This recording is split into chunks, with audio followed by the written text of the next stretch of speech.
એક વાંદરાએ એક વિધવા સ્ત્રીને ગર્ભવતી કરી. આ વાર્તા તમને વિચારવા મજબૂર કરશે. મિત્રો કહે છે કે જ્યારે જીવનમાં બધું જ છોડી દે ત્યારે એક અજાણ્યાનો સાથ પણ કોઈ વરદાનથી ઓછો નથી હોતો. પરંતુ જ્યારે તે અજાણ્યો કોઈ મનુષ્ય ન હોય પણ એક વાંદરો હોય તો આ વાત વધુ અનોખી બની જાય છે. મિત્રો, આજની જે વાર્તા છે તે તમને વિચારવા મજબૂર કરશે. કારણ કે આ એક દેવયાની નામની વિધવા સ્ત્રીની વાર્તા છે, જેનું જીવન એકલતા અને તાણાઓની આગમાં સળગી રહ્યું હતું. પરંતુ એક દિવસ તપોવનના ગાઢ જંગલમાંથી એક વાંદરો આવ્યો, જેણે ન માત્ર તેનો બોજ વહેંચ્યો પરંતુ તેના આંસુઓનો પણ સહારો બન્યો. શું એક વાંદરો કોઈ સ્ત્રીનો સહારો, સાથી અને રક્ષક બની શકે છે? એક વાંદરા અને એક સ્ત્રીની પ્રેમકથા શું હતી? જાણવા માટે આ વિડીયોમાં અંત સુધી જોડાયેલા રહો. રૂપનગર ગામની નજીક એક રહસ્યમય અને ગાઢ જંગલ તપોવન ફેલાયેલું હતું.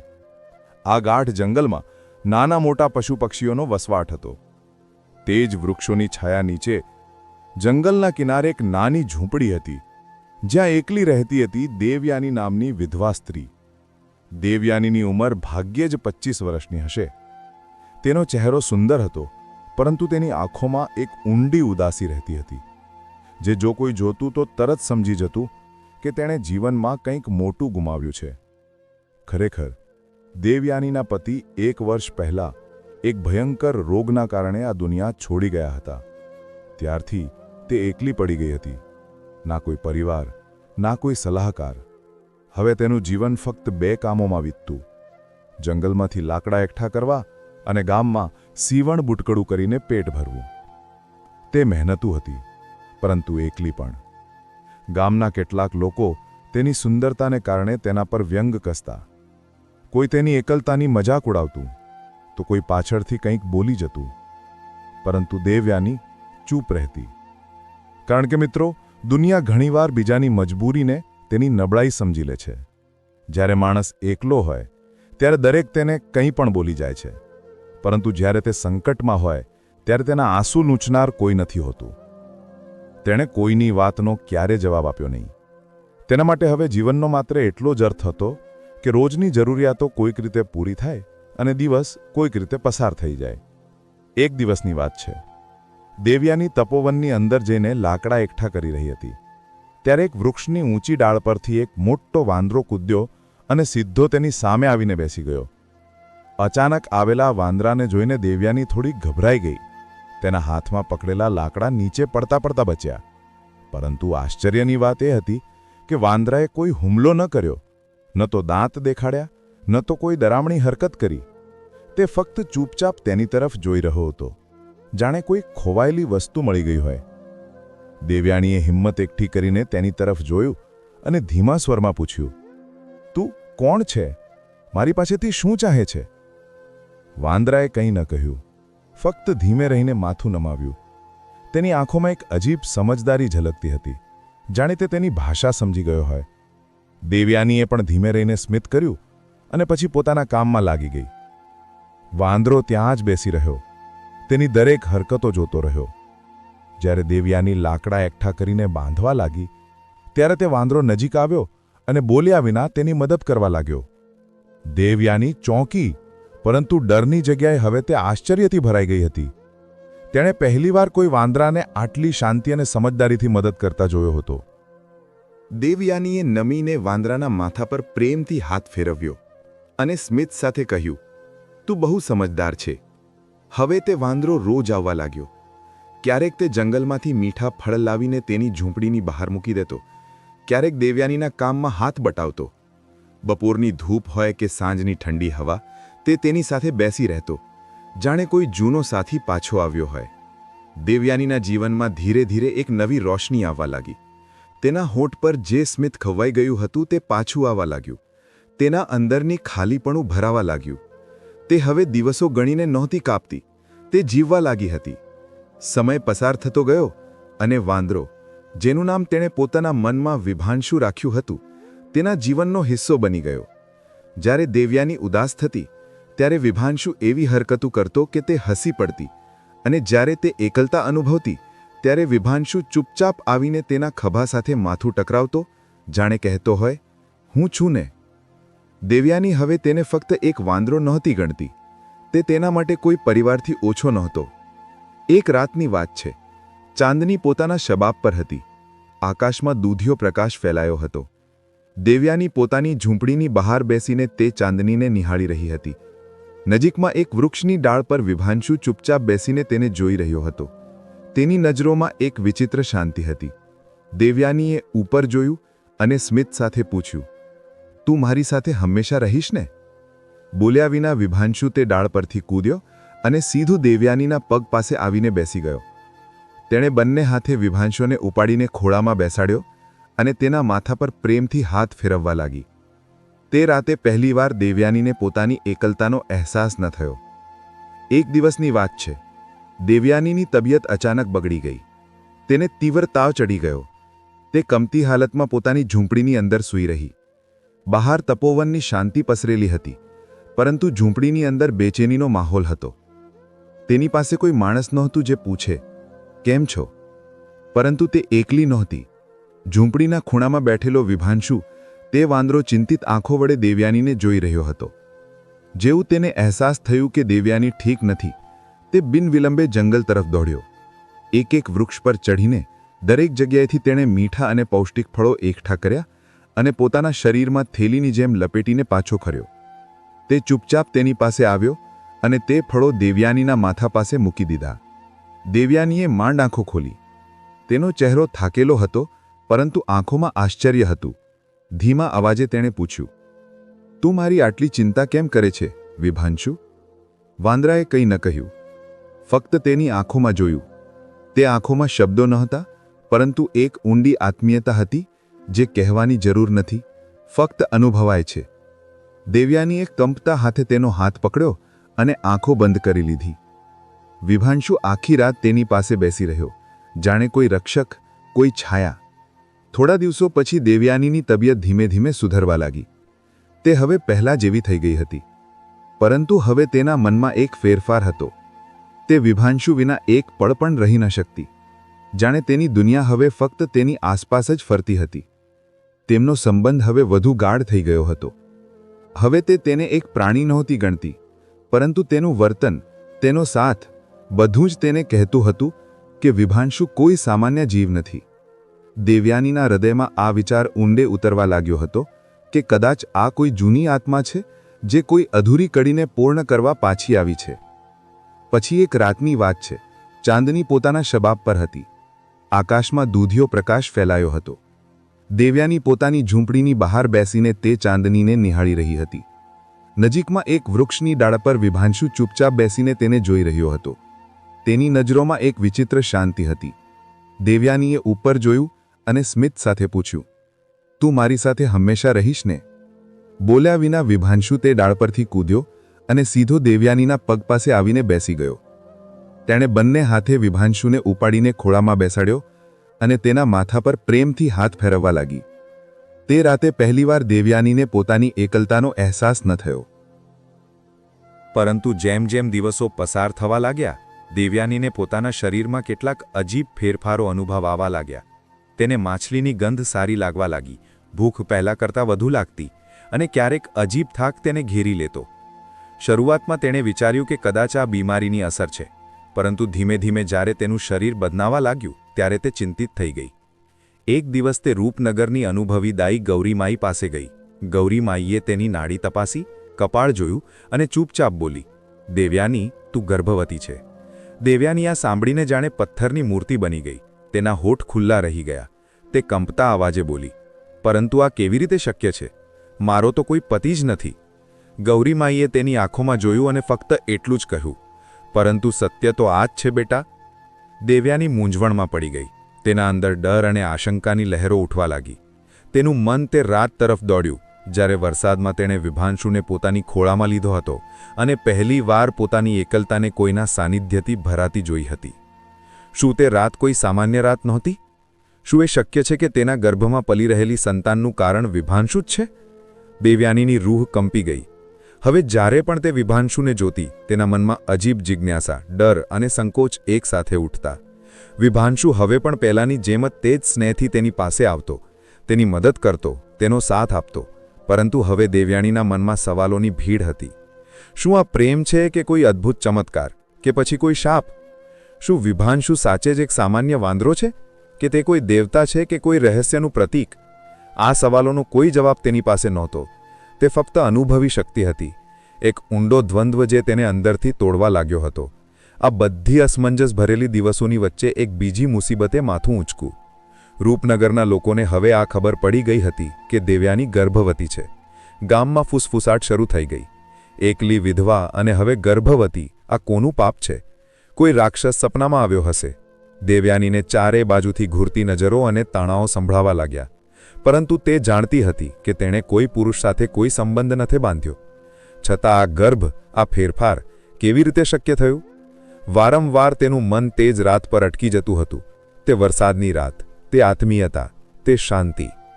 શું ખરેખર કોઈ અલૌકિક ઘટના ઘટી ગઈ હતી? એક સાંજે દેવયાની પોતાની ઝૂંપડીની બહાર બેસી હતી. સૂરજની છેલ્લી કિરણો તપોવનની શાખાઓમાંથી ડોકાઈ રહી હતી. તેનું મન આજે ખૂબ ભારે હતું. નજીકમાં એક વૃક્ષની ડાળી પર વિભાંશુ, તે વાંદરો, ચૂપચાપ બેસીને તેને નિહાળી રહ્યો હતો. દેવયાનીએ ધીમે રહીને તેની તરફ જોયું અને ધીમા સ્વરમાં કહ્યું, શું તું જાણે છે કે મારી સાથે શું થઈ રહ્યું છે? વિભાંશુએ પોતાની મોટી મોટી આંખો વડે તેની તરફ ટકી રહીને જોયું. તે આંખો આજે પણ તેવી જ હતી જેવી તે રાતે ચમકી હતી, જ્યારે પહેલીવાર બંને વચ્ચે એક આત્મીય સંબંધ જન્મ્યો હતો. દેવયાનીની આંખોમાં આંસુ ભરાઈ આવ્યા. અવાજ કંપતો હતો, છતાં તેણે કહી જ દીધો, મેં તારી સાથે પ્રેમ કર્યો છે વિભાંશુ, પરંતુ આ કેવી રીતે શક્ય છે કે તું જ મારા ગર્ભનું કારણ બન્યો? વિભાંશુ હવે ધીમે રહીને ઝૂંપડીની સામે આવ્યો અને ચૂપચાપ તેના પગ પાસે બેસી ગયો. તેણે પોતાનું માથું તેની ખોળામાં મૂકી દીધું, જાણે કહેતો હોય કે હું જાણું છું, પરંતુ મારી પાસે પણ કોઈ શબ્દો નથી. દેવયાનીએ કંપતા હાથે તેની પીઠ સહેલાવી, પરંતુ તેનું મન હજુ પણ સવાલોથી ભરેલું હતું. જવાબો ક્યાંય નહોતા અને દરેક જવાબની આશા ફક્ત તેની આસપાસ જ ફરતી હતી. આ દરમિયાન રૂપનગરમાં હલચલ મચી ગઈ હતી. ગામમાં આ ખબર આગની જેમ ફેલાઈ ગઈ હતી કે દેવયાની ગર્ભવતી છે. ગામના લોકો, જેમની પાસે બીજાની મુશ્કેલીઓનો ઉકેલ નથી, પરંતુ ચર્ચા જરૂર હોય છે, તેઓ હવે દેવયાની વિશે કાનાફૂસી કરવા લાગ્યા. એક વિધવા અને હવે ગર્ભવતી, આ કોનું કાપ છે? કદાચ જંગલનો કોઈ ભૂત કે રાક્ષસ. થોડા જ દિવસોમાં ધર્મસભા પરિષદે બેઠક બોલાવી અને ધીરજસિંહ, ગામના મુખિયાએ આદેશ આપ્યો કે દેવયાનીને પંચાયતની સામે લાવવામાં આવે. પંચાયતની સામે જ્યારે દેવયાની ઊભી હતી, ત્યારે બધાની નજરો તેના પર હતી, જાણે તે કોઈ અપરાધી હોય. ધીરજસિંહે કઠોર સ્વરમાં પૂછ્યું, દેવયાની, સાચું સાચું કહે, તારા ગર્ભનો પિતા કોણ છે? દેવયાનીએ માથું નમાવ્યું. થોડી ક્ષણો સુધી મૌન છવાયું. પછી તે ધીમા સ્વરમાં બોલી, મને ખબર નથી. પંચાયતમાં ઊભેલા લોકો એકબીજા સાથે ફૂસફૂસવા લાગ્યા. મુખિયાએ ભવા ચડાવી, જૂઠું ન બોલ, બિના કોઈના સંયોગ વિના કોઈ ગર્ભ નથી રહેતો. એક સ્ત્રીએ કહ્યું, ચોક્કસ કોઈની સાથે ગુપ્ત સંબંધ હશે. બીજી બોલી, આખી સ્ત્રીજાતની ઇજ્જત માટીમાં મેળવી છે આણે. દેવયાનીની આંખોમાં આંસુ હતા, પરંતુ તેના અવાજમાં હજુ પણ હિંમત હતી. મારા જીવનમાં કોઈ પુરુષ નથી આવ્યો, પરંતુ એક વાંદરો છે, જે રોજ મારી પાસે આવે છે, મારી મદદ કરે છે, મારી સાથે રહે છે. આ સાંભળીને પંચાયતમાં હાસ્યનો ગડગડાટ ગુંજી ઉઠ્યો. મુખિયા હસતા હસતા બોલ્યો, શું કહે છે? તને એક વાંદરાથી ગર્ભ રહ્યો છે? ગામના લોકો હસી હસીને લોટપોટ થઈ ગયા, પરંતુ દેવયાનીના ચહેરા પર ગજબની ગંભીરતા હતી. તેને કહ્યું, હું નથી જાણતી આ કેવી રીતે થયું, પરંતુ સત્ય એ છે કે જ્યારથી તે વાંદરો મારી ઝૂંપડીમાં આવ્યો છે, ત્યારથી મારું જીવન બદલાઈ ગયું છે. દેવયાનીની વાત સાંભળીને ગામની સ્ત્રીઓએ તેની સાથે વાતચીત બંધ કરી દીધી. બાળકોને તેની નજીક જતા મનાઈ કરવામાં આવી. તે હવે ગામમાં અછૂત અને કલંકિત ગણાવા લાગી. તેની ઝૂંપડી વેરાન થઈ ગઈ હતી. તેની દુનિયા હવે ફક્ત તેનો ગર્ભ અને તેનો સાથી બનેલો વિભાંશુ હતો. દેવયાનીનું મન હવે વધુ બેચેન રહેવા લાગ્યું. તે રાતો જાગતી અને પોતાના પેટ પર હાથ ફેરવતી. તેને અંદરથી તે શિશુની હલચલ અનુભવાતી, પરંતુ તેનું મન હજુ પણ ડર અને અસમંજસથી ઘેરાયેલું હતું. એક દિવસની વાત છે. વિભાંશુ ધીમે રહીને ઝૂંપડી પાસે આવ્યો. તે ચૂપચાપ તેની પાસે બેસી ગયો અને પોતાનું માથું દેવયાનીના ઘૂંટણ પર મૂકી દીધું. દેવયાનીએ તેની આંખોમાં જોયું અને ધીમે રહીને પૂછ્યું, શું તું મારી પાસેથી કંઈક છુપાવે છે? વિભાંશુની આંખોમાં થોડી ક્ષણો માટે હલચલ થઈ અને પછી તેની આંખોમાંથી આંસુ ટપકવા લાગ્યા. દેવયાની સ્તબ્ધ થઈ ગઈ. તું રડે છે? તે ફસફસાઈ. વિભાંશુએ ધીમે રહીને તેનો હાથ પકડ્યો. તે સ્પર્શમાં એક ઊંડો અપલાપો અને આત્મીયતા હતી. પરંતુ તે પહેલાં કે દેવયાની કંઈક વધુ સમજી શકે, વિભાંશુ અચાનક ઊભો થયો અને બિના કંઈ બોલીએ તેજીથી તપોવન તરફ દોડી ગયો. દેવયાનીએ પાછળથી બૂમ પાડી, વિભાંશુ, રોક, ક્યાં જાય છે? પરંતુ વિભાંશુએ પાછું વળીને ન જોયું. તે જંગલની ગહનતામાં સમાઈ ગયો. દેવયાની ત્યાં જ બેસી રહી, સ્તબ્ધ, એકલી અને અંદરથી પૂર્ણ રીતે ગૂંચવાયેલી. બીજા જ દિવસે રૂપનગરમાં એક સિદ્ધ સંતનું આગમન થયું. આખા ગામમાં ચર્ચા ફેલાઈ ગઈ. લોકોએ જઈને સંતને દેવયાનીની સ્થિતિ જણાવી. મહર્ષિ વામદેવ, જે દૂરદર્શી અને તપસ્વી હતા, તેમણે દેવયાનીને પોતાની પાસે બોલાવી. તેમણે તેની આંખોમાં જોયું અને ગંભીર સ્વરમાં પૂછ્યું, તારા ગર્ભમાં જે પલી રહ્યું છે તે કોઈ સામાન્ય શિશુ નથી. બતાવ, શું તારી સાથે કોઈ પશુ જોડાયેલું છે? દેવયાનીએ માથું નમાવીને કહ્યું, એક વાંદરો મારા જીવનમાં આવ્યો હતો. તે મારો સહારો બન્યો, મારી ચિંતા કરતો, પરંતુ હવે તે ચાલ્યો ગયો છે. મહર્ષિ વામદેવે લાંબો શ્વાસ લીધો અને શાંત સ્વરમાં બોલ્યા, તે કોઈ સામાન્ય વાંદરો નહોતો. તે એક દિવ્ય આત્મા હતી જે એક ઋષિના શાપને કારણે વાંદરાના રૂપમાં જન્મી હતી. પરંતુ જ્યારે તેણે તારી સાથે પ્રેમનો અનુભવ કર્યો, તેણે તેનો શાપ તૂટી ગયો. દેવયાની માટે આ બધું કોઈ સ્વપ્નથી ઓછું નહોતું. તેની આંખો સંતની વાત સાંભળીને આશ્ચર્યથી ફેલાઈ ગઈ. તેણે વિસ્મયથી પૂછ્યું, તો શું મારા ગર્ભમાં પલી રહેલી સંતાન કોઈ દિવ્ય સંતાન છે? મહર્ષિ વામદેવે શાંત ભાવે માથું હલાવ્યું. હા, આ કોઈ સામાન્ય જન્મ નથી. આ સંતાન મનુષ્ય અને પશુ વચ્ચે જન્મેલા પ્રેમની અદ્ભુત સંતાન છે. પરંતુ યાદ રાખ, આ દિવ્યતા સાથે એક મોટું સંકટ પણ જોડાયેલું છે. દેવયાનીના ચહેરા પર ચિંતાની રેખાઓ દોરાઈ ગઈ. તેણે ભયભીત સ્વરમાં પૂછ્યું, કેવું સંકટ મહારાજ? સંતે ઊંડો શ્વાસ લીધો અને ગંભીર અવાજે બોલ્યા, આ સંતાન વિશેષ શક્તિ લઈને જન્મ લેશે, પરંતુ તે જ શક્તિને મેળવવા માટે અંધકારની શક્તિઓ જાગી ઉઠશે. તેઓ તેને નષ્ટ કરવાનો પ્રયાસ કરશે. તારે તારી સંતાનની દરેક હાલમાં રક્ષા કરવી પડશે, ભલે તારે એકલા જ લડવું પડે. દેવયાનીની આંખોમાં ડર હતો, આશંકા હતી, પરંતુ હવે તેમાં એક નવી દ્રઢતા પણ જાગી ચૂકી હતી. તેણે કંપતા સ્વરમાં પૂછ્યું, પરંતુ વિભાંશુ, તે ક્યાં ગયો? શું તે હવે ક્યારે નહીં આવે? સંત મુસ્કરાયા અને બોલ્યા, તે હવે પોતાના વાસ્તવિક સ્વરૂપમાં ગયો છે. તેણે જે પ્રેમનો અનુભવ કર્યો તેનાથી જ તેનો શાપ સમાપ્ત થયો. હવે તે દેવત્વ પ્રાપ્ત કરી ચૂક્યો છે, પરંતુ જ્યારે સંકટ આવશે તે અવશ્ય પાછો આવશે.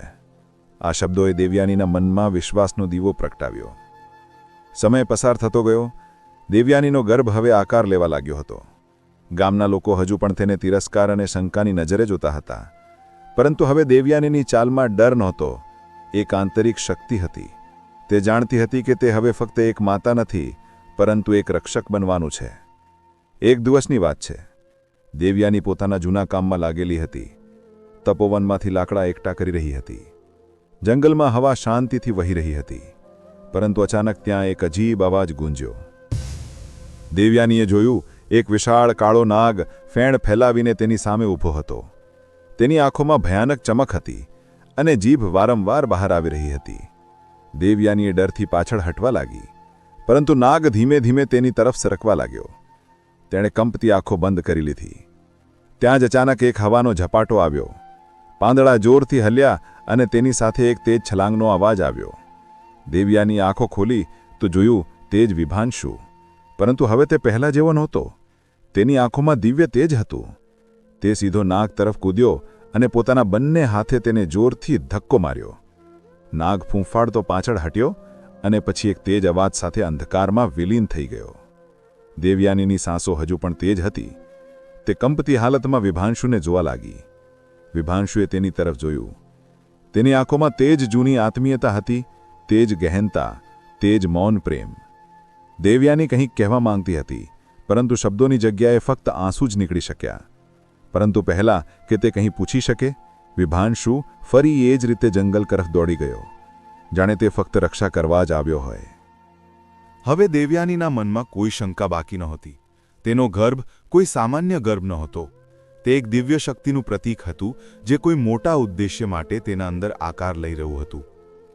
વિભાંશુનું અચાનક પ્રગટ થવું અને નાગથી તેની રક્ષા કરવી, આ બધું કોઈ અદ્ભુત ઘટનાની આહટ હતી. પરંતુ પ્રશ્નો હજુ પણ જીવંત હતા. શું વિભાંશુ ખરેખર કોઈ દિવ્ય આત્મા હતો? જો તે ઋષિનું કોઈ રૂપ હતું તો પછી તે મને છોડીને કેમ ચાલ્યો ગયો? અને તે નાગ કોણ હતો? શું તે જ અંધકારની શક્તિનો દૂત હતો જેની વાત સંતે કરી હતી? આ જવાબો ન મળવા એ જ દેવયાનીની બેચેનીનું કારણ બની ગયું હતું. સમય પસાર થતો ગયો. દેવયાનીનું શરીર હવે ભારે થઈ ગયું હતું. ગર્ભનો સમય પૂર્ણ થવાનો હતો. ચાલવું ફરવું પણ મુશ્કેલ થતું જતું હતું. ગામની સ્ત્રીઓ હજુ પણ તેનાથી દૂરી રાખતી હતી. ગામના બાળકોને તેની નજીક ભટકવા દેવામાં નહોતું આવતું. દરેક દિવસ, દરેક રાત તેના માટે એક પરીક્ષા બની ગઈ હતી. પછી એક રાતે આકાશમાં તેજ આંધી ચાલવા લાગી. વીજળી કડાકા કરી રહી હતી અને હવાઓ ઝૂંપડીની છતને હલાવવા લાગી. દેવયાની અંદર એકલી બેસી હતી, ડરેલી અને આશંકિત.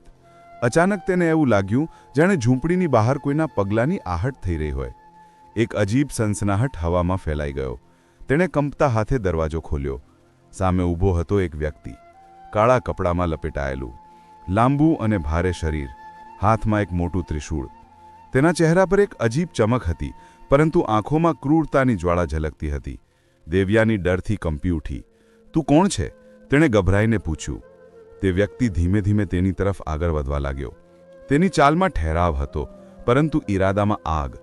તેણે ગર્જના કરી, તું જે ગર્ભ ધારણ કરે છે તે કોઈ સામાન્ય શિશુ નથી. તે શક્તિનું પ્રતીક છે. હું તેને લેવા આવ્યો છું. દેવયાની ગભરાઈ ગઈ. તેણે બંને હાથે પોતાનો ગર્ભ ઝાલી લીધો અને કંપતા અવાજે કહ્યું, તું મારી સંતાનને નુકસાન નહીં પહોંચાડી શકે. આ મારું નહીં, સૃષ્ટિનો ભાગ્ય છે. અંધકેતુએ જોરથી હાસ્ય કર્યું.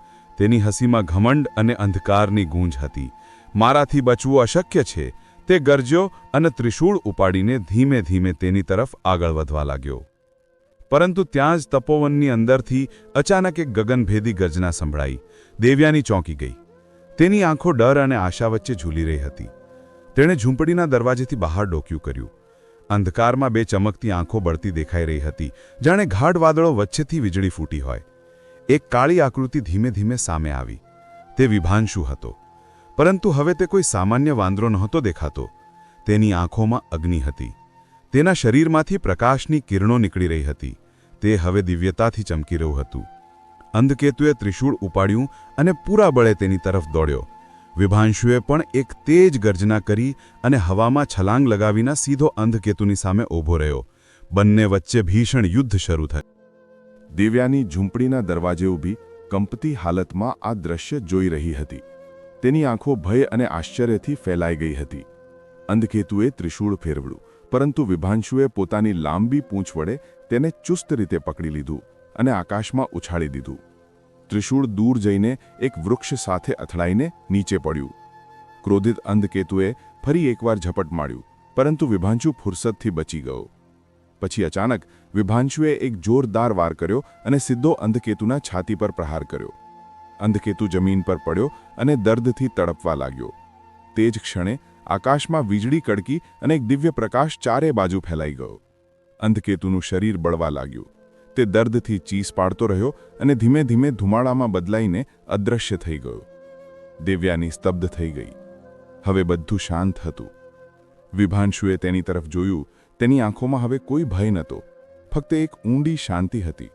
તે ધીમે ધીમે તેની તરફ આગળ વધ્યો અને તેની હથેળી પકડી. અને ત્યાં જ વિભાંશુના શરીરમાંથી એક તેજસ્વી દિવ્ય પ્રકાશ ફૂટ્યો. થોડી જ ક્ષણોમાં તે વાંદરો હવે એક સુંદર યુવકમાં રૂપાંતરિત થઈ ગયો. દેવયાનીની શ્વાસ અટકી ગયા. તેની સામે એક તેજસ્વી દિવ્ય યુવક ઊભો હતો. તેના શરીરમાંથી શ્વેત પ્રકાશ નીકળી રહ્યો હતો. તેની આંખોમાં કરુણા અને પ્રેમની ગહનતા હતી. તેણે ધીમે રહીને કહ્યું, હું કોઈ સામાન્ય વાંદરો નહોતો દેવયાની. હું વિવાન ઋષિ અત્રિનો પુત્ર છું. મારા પર એક શાપ હતો કે જ્યાં સુધી હું એક સ્ત્રીના નિષ્કલંક અને નિસ્વાર્થ પ્રેમની પરીક્ષા નહીં આપું, ત્યાં સુધી મારે પશુ યોનિમાં ભટકવું પડશે. દેવયાનીએ કંપતા અવાજે પૂછ્યું, તો તે મારી સાથે પ્રેમ કેમ કર્યો? વિવાને સ્મિત સાથે જવાબ આપ્યો, કારણ કે તારો પ્રેમ પવિત્ર હતો. તેમાં ન તો કોઈ સ્વાર્થ હતો, ન કોઈ ભય. તે મને અપનાવ્યો બિના કોઈ લાલચ કે શંકા વિના. આ જ કારણે મારો શાપ તૂટ્યો. દેવયાનીની આંખો ભરાઈ આવી. પરંતુ યુવક ગંભીર થઈને બોલ્યો, હવે એક નવી પરીક્ષા સામે છે. કઈ પરીક્ષા? દેવયાનીએ ગભરાઈને પૂછ્યું. વિવાને કહ્યું, તારા ગર્ભમાં જે પલી રહ્યું છે તે કોઈ સામાન્ય શિશુ નથી. તે સૃષ્ટિના સંતુલનનું પ્રતીક છે. પરંતુ અંધકેતુ એકલો નહોતો. તેના જેવા અન્ય પણ હશે જે તેને જન્મ લેતા રોકવાનો પ્રયાસ કરશે. તારે દરેક હાલમાં તેની રક્ષા કરવી પડશે. દેવયાનીએ તેનો હાથ પકડી લીધો અને ભરાયેલા અવાજે કહ્યું, પરંતુ તે મને એકલી કેમ છોડી દીધી હતી? વિવાને તેની આંખોમાં જોયું અને ધીમે રહીને કહ્યું, હું જાણવા માંગતો હતો કે શું તારું પ્રેમ સાચું છે અને શું તું મારા વિના પણ આ સંતાનની રક્ષા કરી શકીશ? તે સાબિત કરી દીધું કે તું ફક્ત પ્રેમિકા નથી, એક સાચી સંગીની છે. દેવયાનીની આંખોમાંથી આંસુ વહેવા લાગ્યા. તે તેની સાથે લપટાઈ ગઈ અને બોલી, હવે હું તને ક્યારેય જવા નહીં દઉં. વિવાને સ્મિત સાથે કહ્યું, હવે હું તને છોડીને નહીં જાઉં, પરંતુ તારા ગર્ભની રક્ષા માટે મારે ફરી એકવાર મારા દિવ્ય સ્વરૂપમાં જવું પડશે. હું ત્યારે પાછો આવીશ જ્યારે ફરી કોઈ સંકટ તારી અને તારી સંતાનની સામે ઊભો રહેશે. દેવયાનીએ ગભરાઈને કહ્યું, પરંતુ જો તું ચાલ્યો ગયો તો હું એકલી કેવી રીતે રહીશ? વિવાને તેનો ચહેરો બંને હાથમાં લઈને શાંત સ્વરમાં કહ્યું, તારા મનની શક્તિ જ તારું સૌથી મોટું રક્ષક છે. હું તારી સાથે હંમેશા રહીશ, ભલે તું મને જોઈ ન શકે. તેણે ધીમે રહીને દેવયાનીનો હાથ છોડ્યો અને ફરી એકવાર તે જ તેજસ્વી દિવ્ય પ્રકાશમાં તે વિભાંશુ વાંદરાના રૂપમાં બદલાઈ ગયો. વિભાંશુએ છેલ્લી વાર પ્રેમથી દેવયાની તરફ જોયું અને પછી છલાંગ લગાવીને તપોવન જંગલ તરફ દોડી ગયો. દેવયાની દરવાજે ઊભી રહી, ભીની આંખો, ભરેલા હૃદય અને એક નવા વિશ્વાસ સાથે. તેનો ચહેરો આકાશ તરફ હતો, પરંતુ તેનું મન અંદરના તોફાનથી ઘેરાયેલું હતું. તેના અંદર ડર અને પ્રેમ બંનેની હલચલ હતી. હવે તે સારી રીતે સમજી ગઈ હતી કે તેની કોખમાં જે સંતાન પલી રહી હતી તે ફક્ત એક માતાની આશા નહોતી, પરંતુ સૃષ્ટિની સુરક્ષા અને ભવિષ્યનું પ્રતીક બની ચૂકી હતી. ગર્ભનો સમય ઝડપથી પૂર્ણ થવાનો હતો. તેના શરીરમાં દરેક દિવસે એક નવી બેચેની, એક નવી હલચલ અનુભવાતી હતી. ગામના લોકો હજુ પણ તેના પર શંકા અને તાણાઓની નજર રાખતા હતા, પરંતુ દેવયાનીના મનમાં હવે કોઈ ભય નહોતો. હવે તેને સંપૂર્ણ વિશ્વાસ હતો કે તેની કોખમાં જે બાળક છે તેનો જન્મ કોઈ મહાન ઉદ્દેશ્ય માટે થવાનો છે. એક રાતે જ્યારે આકાશમાં વાદળો છવાયેલા હતા અને હવાઓમાં રહસ્યની સુગંધ હતી, દેવયાનીને એક ઊંડું સ્વપ્ન આવ્યું. તેણે પોતાને એક અંધારી ગુફામાં ઊભેલી જોઈ. તેની સામે એક નવજાત શિશુ સૂતું હતું. ત્યાં જ એક ભયંકર કાળો નાગ ફેણ ફેલાવીને સરકતો આવ્યો અને તે શિશુને ગળી જવા દોડ્યો. દેવયાનીની ચીસ નીકળવાની હતી કે અચાનક એક તેજસ્વી સોનેરી પ્રકાશ ચમક્યો અને તેમાં એક સોનેરી વાંદરો પ્રગટ થયો. તે નાગ પર તૂટી પડ્યો. નાગ જોરથી ફૂંફાડતો ભાગ્યો અને અંધકારમાં વિલીન થઈ ગયો. દેવયાનીએ તે વાંદરાને જોયું તો તેની આંખો સામે તે એક તેજસ્વી યુવકમાં બદલાઈ ગયો. યુવકે તેની તરફ જોઈને ફક્ત એટલું જ કહ્યું, હવે સમય આવી ગયો છે, તારે તારા ભાગ્યનો સામનો કરવો પડશે. દેવયાનીની નીંદ ઉઘડી ગઈ. તેનું હૃદય બેતાશા ધડકી રહ્યું હતું. તેણે પોતાની હથેળી પેટ પર મૂકી અને અનુભવ્યું. શિશુની હલચલ તેજ થઈ રહી હતી. તેણે પોતાની જાતને કહ્યું, હવે સમય બહુ નજીક છે. બીજી સવારે ગામમાં એક અજીબ ગભરાટ ફેલાઈ ગયો હતો. આકાશમાં કાળા વાદળો છવાઈ ગયા હતા. સૂરજનો પ્રકાશ જાણે ક્યાંક છુપાઈ ગયો હતો. વૃક્ષોની ડાળીઓ જોરથી હલવા લાગી હતી. હવા તેજ ચાલી રહી હતી અને પક્ષીઓ ગભરાઈને ઇધર-ઉધર ઉડવા લાગ્યા હતા. દેવયાની બહાર આવી તો જોયું કે ગામની સીમા પર એક ભયાનક આકૃતિ ઊભી હતી. તેની આંખો બળતા અંગારા જેવી હતી. તે કોઈ બીજું નહીં, અંધકેતુ હતો. તેણે ગર્જના કરી, હું પાછો આવ્યો છું અને આ વખતે તારા ગર્ભની સંતાનને હું આ દુનિયામાં આવવા જ નહીં દઉં. દેવયાનીએ તેની આંખોમાં સીધું જોયું અને કહ્યું, તું ઈચ્છે તો પણ મારી સંતાનને નુકસાન નહીં પહોંચાડી શકે. અંધકેતુએ જોરથી હસીને કહ્યું, તું એકલી નારી અને હું અંધકારનો સ્વામી, તું મારું શું બગાડીશ? દેવયાનીએ પોતાના પેટ પર હાથ મૂકીને કહ્યું, આ ગર્ભની રક્ષા કોઈ સામાન્ય શક્તિ નથી કરી રહી, તેના રક્ષક સ્વયં દેવો છે. ક્રોધથી પાગલ થયેલા અંધકેતુએ પોતાનું ત્રિશૂળ ઉપાડ્યું અને જોરથી તેની તરફ ફેંક્યું. દેવયાનીએ આંખો બંધ કરી લીધી, પરંતુ તે જ ક્ષણે એક ગર્જના ગુંજી. તેણે આંખો ખોલી તો જોયું કે વિભાંશુ સામે ઊભો હતો. તેની આંખોમાંથી અગ્નિની જ્વાળાઓ નીકળી રહી હતી. તે વીજળીની જેમ ઉછળ્યો અને હવામાં ત્રિશૂળને પકડી લીધું. પછી તે જ ઝડપે તેને પાછું અંધકેતુ તરફ ફેંક્યું. ત્રિશૂળ સીધું જઈને તેની છાતીમાં ખૂંપી ગયું. અંધકેતુ દર્દથી ચીસ પાડ્યો, પરંતુ પોતાની અંધશક્તિથી ત્રિશૂળ બહાર કાઢી લીધું અને ફરી વિભાંશુ પર હુમલો કર્યો. વિભાંશુએ આકાશ તરફ જોયું અને જોરથી ગર્જના કરી. ત્યાં જ આકાશમાંથી એક દિવ્ય પ્રકાશ ઉતરીને તેના શરીરમાં સમાઈ ગયો. તે સોનેરી તેજથી ચમકવા લાગ્યો. તેના માથા પર એક દિવ્ય મુકુટ પ્રગટ થયો અને તેની આસપાસ એક પ્રકાશનું મંડળ બની ગયું. તે ગરજ્યો, હવે તારો અંત નિશ્ચિત છે અંધકેતુ. હવે તું આ ધરતી પર નહીં રહે. અંધકેતુએ ચીસ પાડતા કહ્યું, તું મને નષ્ટ નહીં કરી શકે. વિભાંશુએ એક લાંબી છલાંગ લગાવી અને સીધો તેના માથા પર વાર કર્યો. અંધકેતુનું શરીર બળવા લાગ્યું. તેણે વિભાંશુને પકડવાનો પ્રયાસ કર્યો, પરંતુ વિભાંશુએ તેને હવામાં ઉછાળી દીધો. ત્યાં જ આકાશમાંથી એક દિવ્ય વજ્ર પડ્યું અને સીધું અંધકેતુના શરીર પર લાગ્યું. ક્ષણભરમાં તે ધુમાડામાં બદલાઈને રાખ થઈ ગયો. હવે ફરી શાંતિ ફેલાઈ ગઈ. વિભાંશુ ધીમે ધીમે દેવયાની પાસે આવ્યો. તેની આંખમાં હવે નરમાઈ અને શાંતિ હતી. તેણે દેવયાનીનો હાથ પકડ્યો અને કહ્યું, હવે તારે તારા ભાગ્યનો સાક્ષાત્કાર કરવો છે. તે જ પળે દેવયાનીને તીવ્ર પ્રસવ વેદના થઈ. તે જમીન પર બેસી ગઈ. વિભાંશુએ તેના માથા પર હાથ મૂક્યો અને ત્યાં જ દેવયાનીને લાગ્યું જાણે એક દિવ્ય ઊર્જા તેના અંદર સમાઈ રહી હોય. ધીમે ધીમે એક મધુર ઉજાસ ફેલાવા લાગ્યો અને પછી એક નવજાત શિશુની કિલકારી ગુંજી. દેવયાનીએ જોયું. તેની ખોળામાં એક દિવ્ય બાળક હતું. તેના મસ્તક પર ચમકતું ઓમનું ચિહ્ન હતું અને તેના શરીરમાંથી સોનેરી પ્રકાશ નીકળી રહ્યો હતો. વિભાંશુએ તે બાળકને જોયું અને આદર સાથે કહ્યું, આ સંતાન મનુષ્ય અને દિવ્યતાના મિલનની સંતાન છે. આ સત્ય અને ધર્મની પુનઃસ્થાપના કરશે. તેની રક્ષા કરવી હવે તારો સૌથી મોટો ધર્મ છે. દેવયાનીએ તે દિવ્ય બાળકને પોતાની ખોળામાં ભરી લીધું. તેની આંખોમાંથી આંસુ વહી રહ્યા હતા, પરંતુ તેમાં હવે પીડા નહોતી, બલકે ઊંડાણથી ભરેલો પ્રેમ અને સંકલ્પ હતો. તેણે સ્મિત સાથે કહ્યું, હું આ સંતાનની રક્ષા કરીશ, ગમે તે થાય. વિભાંશુ, જે હજુ પણ પોતાના વાંદરાના રૂપમાં તેની સામે હતો, તેને જોઈને હળવું સ્મિત સાથે બોલ્યો, હવે મારું કાર્ય પૂર્ણ થયું છે. દેવયાની અચાનક ગભરાઈ ગઈ. તેની આંખોમાં ફરી તે જ ડર પાછો આવ્યો જે વારંવાર તેને એકલી કરી દેતો હતો. તેણે કંપતા અવાજે કહ્યું, હવે તું મને છોડીને ન જા. હું ફરી એકલી નહીં રહી શકું. વિભાંશુએ શાંતિથી કહ્યું, હવે સમય આવ્યો છે કે હું મારા વાસ્તવિક સ્વરૂપમાં પાછો જાઉં. પરંતુ યાદ રાખ, જ્યારે પણ તને મારી જરૂર પડશે, જ્યારે આ બાળક પર કોઈ સંકટ આવશે, હું પાછો આવીશ. દેવયાનીની આંખોમાંથી આંસુઓની ધારા વહેવા લાગી. તેણે ભરાયેલા અવાજે પૂછ્યું, તું કોણ છે જેણે મારા જીવનને અર્થ આપ્યો? વિભાંશુએ તેની તરફ પ્રેમથી જોયું અને કહ્યું, હું ઋષિનો પુત્ર છું, પરંતુ હવે હું ફક્ત ઋષિનો પુત્ર નથી, તારા જીવનનો રક્ષક બની ગયો છું. હું તારો અને તારા પુત્રનો પહેરેદાર છું. જ્યારે જ્યારે અંધકાર વચ્ચે હું પાછો આવીશ. દેવયાનીએ પોતાના નવજાતને વધુ કસીને હૃદય સાથે લગાવી લીધો. તેણે વિશ્વાસભરે અવાજે કહ્યું, મને ખબર છે, તું મને ક્યારેય એકલી નહીં છોડે. વિભાંશુએ છેલ્લી વાર તેની તરફ પ્રેમભરી નજરે જોયું અને પછી ધીમે ધીમે સોનેરી પ્રકાશમાં લુપ્ત થઈ ગયો, જાણે તે ફરી કોઈ બીજા યુગની કથા બનવા ચાલ્યો હોય. દેવયાની લાંબા સમય સુધી આકાશ તરફ જોતી રહી. હવામાં એક નવી શાંતિ હતી, એક નવી શરૂઆતનો અહેસાસ હતો. તેણે પોતાની સંતાનનું નામ રાખ્યું અનિરુદ્ધ. એક એવું નામ જે અવિરત, અવિનાશી અને સત્યના રક્ષકનું પ્રતીક હતું. અનિરુદ્ધ કોઈ સામાન્ય બાળક નહોતું.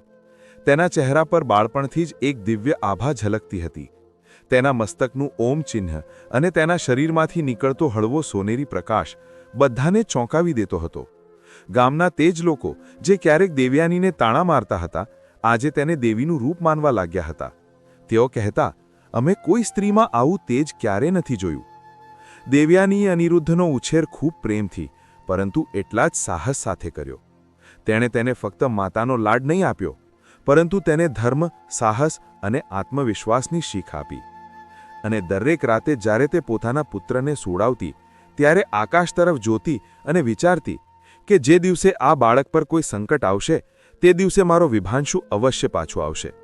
તે દિવ્ય વાંદરાનો પ્રેમ, તેનું ત્યાગ અને તેની છાયા હવે દેવયાનીના જીવનનો અભિન્ન હિસ્સો બની ગયા હતા. પ્રેમ, ત્યાગ અને દિવ્યતાની આ કથા ફક્ત દેવયાની અને અનિરુદ્ધની નહોતી.